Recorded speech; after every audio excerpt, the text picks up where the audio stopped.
இன்னைக்கான இன்ட்ரெஸ்டிங்கான கொஷின் பார்க்க வாங்க வீடியோக்குள்ளே போகலாம்.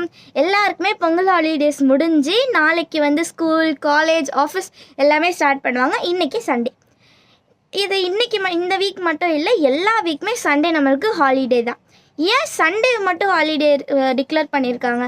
வாரத்தில் 7 நாள் இருக்குது. மண்டே வச்சுருக்கலாம், டியூஸ்டே வச்சுருக்கலாம். ஏன் பர்டிகுலராக சண்டே மட்டும் வச்சுருக்காங்கன்னா, பிரிட்டிஷ் தான் இதுக்கு ஒரே ரீசன். ஏன் அப்படின்னா, பிரிட்டிஷ் மோஸ்ட்லி எல்லாருமே வந்து கிறிஸ்டின்ஸாக தான் இருப்பாங்க. நம்ம எல்லாருக்குமே தெரியும், கிறிஸ்டின்ஸ் வந்து சண்டேனா சர்ச்சுக்கு போவாங்க. அவங்க டைமை வந்து காடுக்காக ஸ்பெண்ட் பண்ணுவாங்க. அதனால வந்து மோஸ்ட்லி எந்த வேலையுமே வந்து சண்டே டைமில் பிரிட்டிஷ் ப்ளஸ் கிறிஸ்டின்ஸ் பண்ண மாட்டாங்க. அவங்க ஃபுல்லாகவே காட் கூட தான் டைமை ஸ்பெண்ட் பண்ணுவாங்க, சர்ச்சில் தான் ஸ்பெண்ட் பண்ணுவாங்க. ஆனால் வந்து இந்தியன்ஸ்க்கு அந்த மாதிரி கிடையாது. அவங்களுக்கு வந்து வாரத்தில் எல்லா நாளுமே வேலை செய்யணும்னு இப்படி இருந்துச்சு. முன்னாடி பிரிட்டிஷ் டைம்லேயே முன்னாடிலாம் வந்து ஒரு வார சம்பளமாக இருந்துச்சு. அதாவது ஒரு வாரத்துக்கு ஃபுல்லாக வேலை செஞ்சுட்டு கடைசி நாள் வந்து சம்பளம் கொடுத்துருவாங்க. அன்றைக்கி வந்து நம்ம லீவ் எடுத்துக்கிற மாதிரி இருந்துச்சு. நம்ம அன்றைக்கி வந்து ரெஸ்ட் எடுத்துக்கலாம்.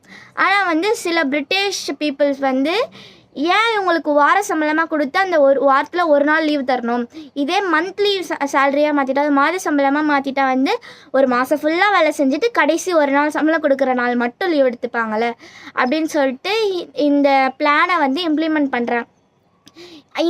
அவங்களுக்கு ரெஸ்ட்டே இல்லாமல் மாதம் ஃபுல்லாக வேலை செய்கிறதுனால சில பேரால் ஒழுங்காக சாப்பிட முடியல, அவங்களுக்கு ரெஸ்ட் இல்லாதனால நிறைய பாதிப்பெல்லாம் உண்டாச்சு.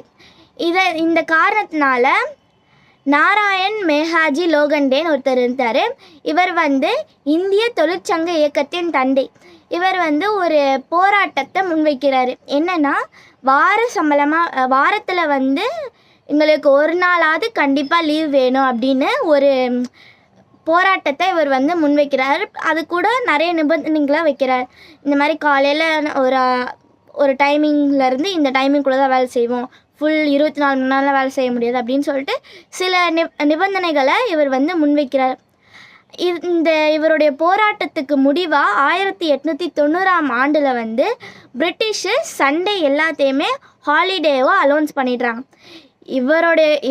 இவர் தான் காரணம் நம்மளுக்கு சண்டே வந்து லீவாக கிடைக்குது. யார்? நாராயண் மேகாஜி லோகண்டே தான் ஒரு ரீசன் நம்மளுக்கு சண்டே வந்து லீவாக கிடைக்கிறது. நீங்கள் வந்து சண்டேவை எப்படி செலிப்ரேட் பண்ணுவீங்க, உங்கள் ஃபேமிலி கூட எப்படி ஸ்பெண்ட் பண்ணுவீங்க அப்படின்றதெல்லாம் கமெண்ட் பண்ணுங்கள். பாய்.